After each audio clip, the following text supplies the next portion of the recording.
you've got a friend in me. The immortal lines from the classic computer animated movie Toy Story. The movie that continues to touch everyone's hearts even to this day. Released in 1995, Toy Story tells the story of Andy's Toys, a cowboy called Woody, voiced by Tom Hanks, and a space astronaut called Buzz Lightyear, voiced by Tim Allen. The story revolves around Woody, who gets jealous as he has always been Andy's favourite toy, until the more technically advanced Buzz turns up. And when Woody tries to dispose of Buzz, the other toys banish him, to which Woody and Buzz have to put aside their differences and work together in order to return to the other toys in time of Andy's family moving home. In this film that has put Pixar on the map and created one of the most successful movie franchises of all time.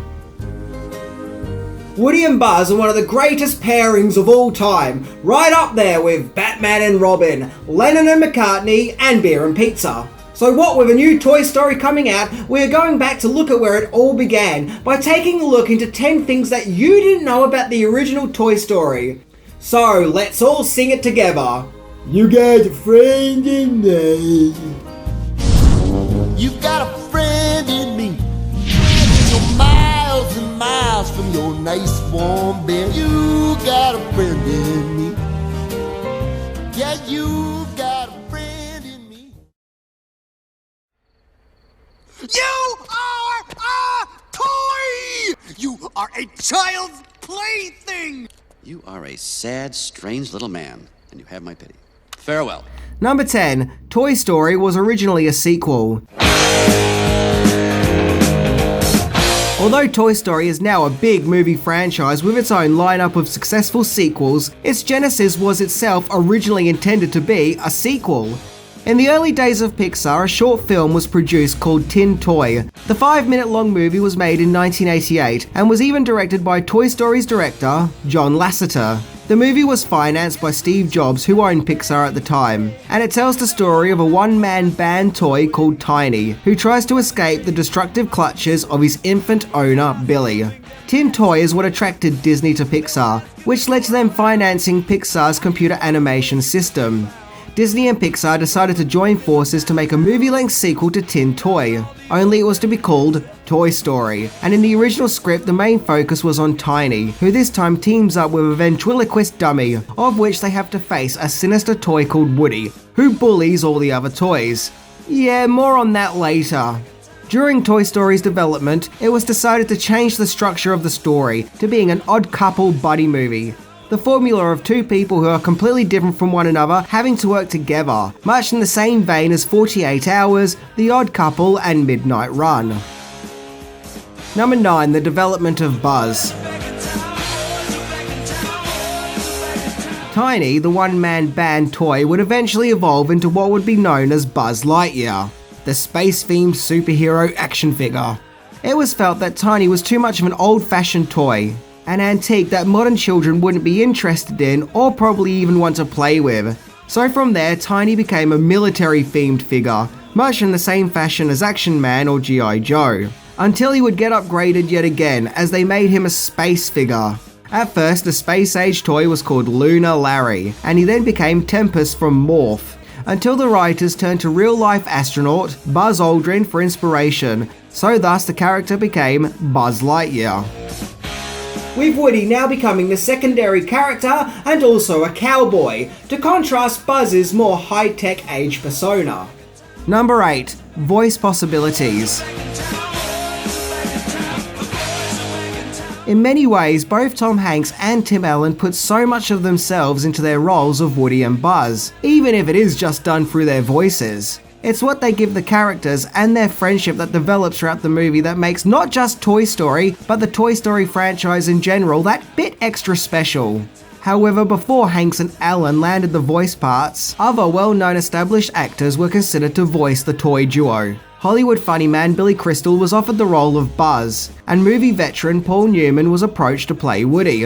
Billy Crystal turned down the role of Buzz and would eventually go on to regret the decision, and thus he went on to accept the role of Mike in Monsters Inc. So with Crystal out, other actors considered for Buzz were Bill Murray, Jim Carrey, and Chevy Chase, until Tim Allen was approached on the account that at the time he was starring in the sitcom Home Improvement, which was a huge hit, so thus he accepted the role.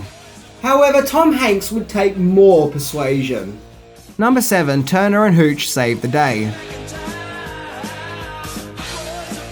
Director John Lasseter claims to have always wanted Tom Hanks in the lead role of Woody, as he felt that Hanks could make an unlikable character appealing through his charm no matter how detestable the character may be, citing his performance in A League of Their Own as an example. However, just like Tim Allen, Tom Hanks hadn't done voice work for a cinematic movie before. To win the talented actor over, Pixar did something very clever. They put together some test footage of Woody while using a line of dialogue Hanks said in the movie Turner and Hooch, and animated the character to saying the line, to prove that Hanks that his style of performing his lines would look great on a CGI character. Oh, no, you're eating the car! Don't eat the car! And the piece of test footage instantly won Hanks over, and led to him starring in the movie. So had it not been for Turner and Hooch, then we may not have Woody as we know him, aka voiced by Tom Hanks. Although it is kind of weird seeing Woody screaming about a car being eaten when it's sitting right in front of him there and clearly, well, not being eaten. Is that the car? Oh, you stupid fuck! Number 6, a clash of ideas led to the movie's production halting. What with the filmmakers with their ideas of what the movie should be and Disney with their own visions led to some conflict of interest during the making of Toy Story. Often there would be meetings between the crew and Disney executives. Director Lasseter wanted the movie to have a certain charm, whereas Disney wanted it to be more edgy and to be a movie to appeal to the mainstream as opposed to just being a kids' movie. This led to what is known as the Black Friday incident, which took place on November the 19th, 1993, as Toy Story's production was shut down after being deemed, quote, a mess. Those behind making Toy Story felt that it was no longer the movie they wanted to make, and that the new direction it was going in was just too mean-spirited, and that Toy Story generally would have been an unhappy experience. The production was actually halted for several months, with even doubts circulating as to whether the movie would even be made. But thankfully, as time passed, script rewrites took place, which made all parties happy, and thankfully Toy Story was put back on track. And let's face it, a world without Toy Story is a very sad place indeed.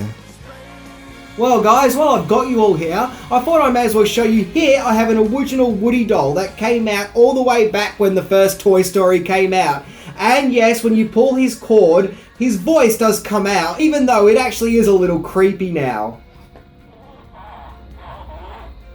So let's have a listen, or try to listen, to what Woody has to say.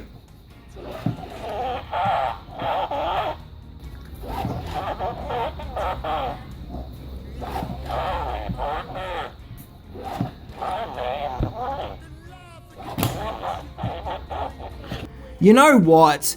25-year-old Woody isn't doing too bad here when you think about it. Even if he does sound a little, you know, creepy. Number 5. Toy Story could have been a musical. Disney wanted Toy Story to be a musical, as most of their movies aimed at children back then also featured musical numbers in them, with characters breaking out into song and dance. And you can't blame Disney, as the formula worked wonders for them just several years earlier in The Lion King, among many of their other animated movies. However, Toy Story's crew didn't want the movie to be a musical. It was felt that it would affect Toy Story's buddy film approach, and that the hidden feelings the toys have would be lost if the toys would break out into song singing about how they are feeling. Whereas Disney felt Toy Story had to be a musical as it's their trademark. So a compromise was reached, to which instead of having characters singing, songs depicting the characters' emotions would be played over scenes, which led to the movie's composer Randy Newman writing 3 songs for Toy Story, where he apparently wrote the signature song You've Got a Friend in Me in one day. I think these days the internet tends to make fun of Randy Newman's singing voice, and maybe it would have helped if they got another singer to sing his songs, maybe one with a more harmonic voice, but oh well, it is what it is. And You've Got a Friend in Me was a big deal when it came out in 1995, and is still the main signature tune for Toy Story, so it can't be all bad. Number 4, original designs.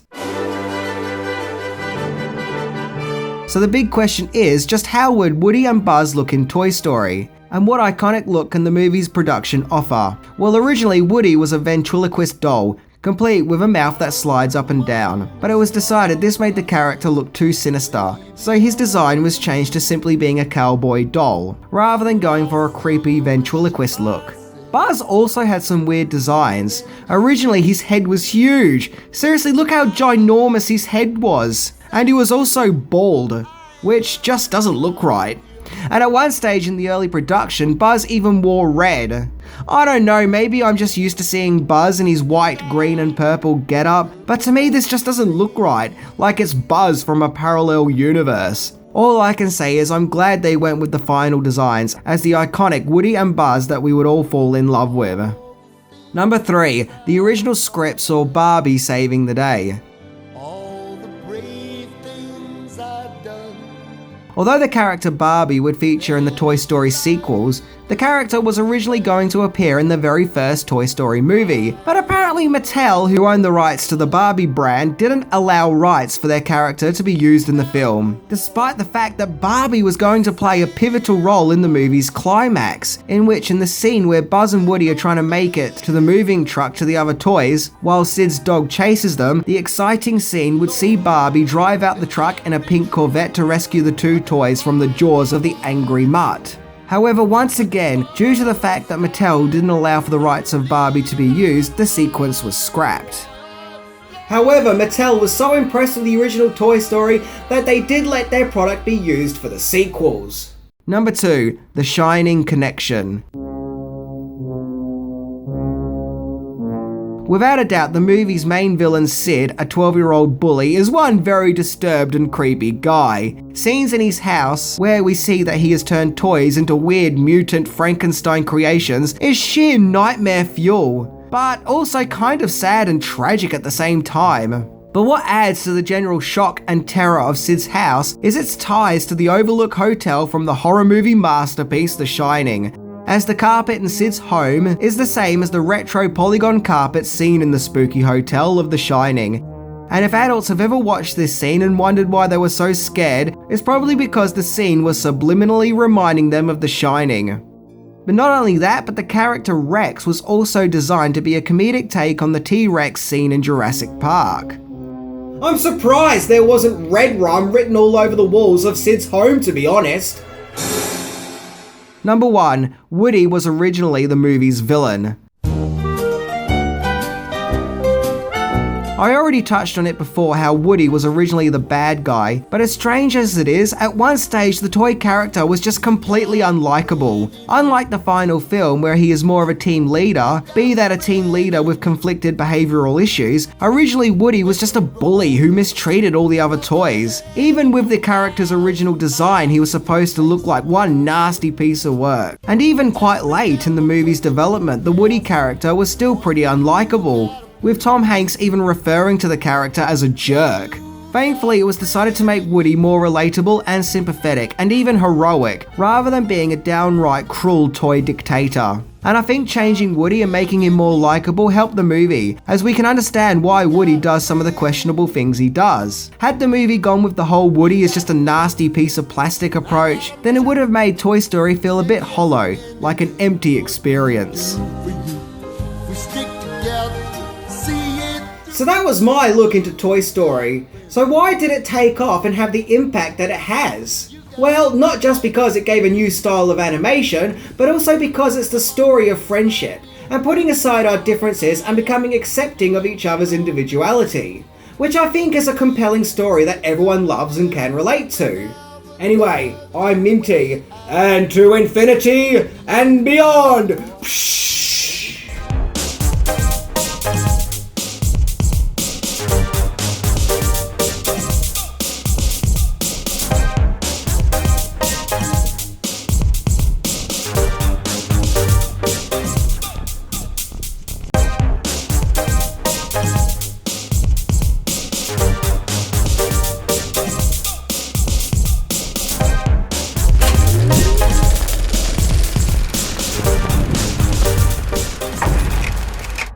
And to infinity and beyond! Psh!